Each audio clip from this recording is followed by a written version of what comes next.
রুশ বাহিনীতে নতুন আরও 1,80,000 সেনা বাড়ানোর নির্দেশ দিয়েছেন দেশটির প্রেসিডেন্ট ভ্লাদিমির পুতিন।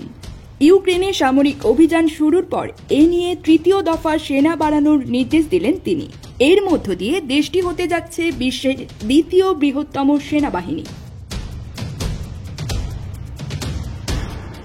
এইদিকে ইউক্রেনের গোয়েন্দা প্রধান দাবি করেছে 2026 সালের মধ্যে ইউক্রেনে যুদ্ধ শেষ করতে চায় রাশিয়া, আর এই দাবির পরই সেনা বাড়ানোর সিদ্ধান্ত নিল রাশিয়া। স্থানীয় সময় সোমবার 16 সেপ্টেম্বর ক্রেমলিনের ওয়েবসাইটে প্রকাশিত এক ডিক্রিতে বলা হয়েছে, পুতিন সশস্ত্র বাহিনীর সামগ্রিক আকার 23,80,000-এ উন্নীত করার নির্দেশ দিয়েছেন। এর মধ্যে 15 লাখ থাকবে সক্রিয় সেনা। সামরিক think tank international institute for strategic স্টাডিজের বরাতে রয়টার্স জানায়, সদস্য সংখ্যা বাড়ানোর ফলে সক্রিয় সেনাবাহিনীর দিক থেকে চীনের পরেই থাকবে রাশিয়া। একই সঙ্গে যুক্তরাষ্ট্র ও ভারতকে ছাড়িয়ে দ্বিতীয় বৃহত্তম সেনাবাহিনী হবে দেশটির।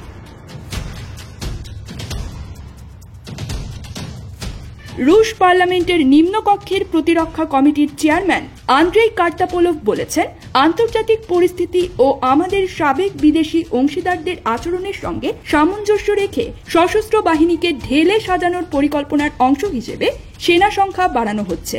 বিশেষ করে উত্তর পশ্চিমাঞ্চলের নিরাপত্তা নিশ্চিত করতে আমাদের এখন নতুন কাঠামো ও সামরিক ইউনিট গঠন করা দরকার।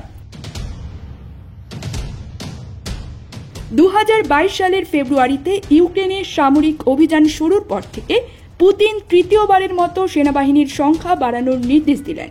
সে বছর সেপ্টেম্বর ও অক্টোবর মাসে 2 দফায় 3 লাখেরও বেশি সেনা বাড়িয়েছিল রাশিয়া।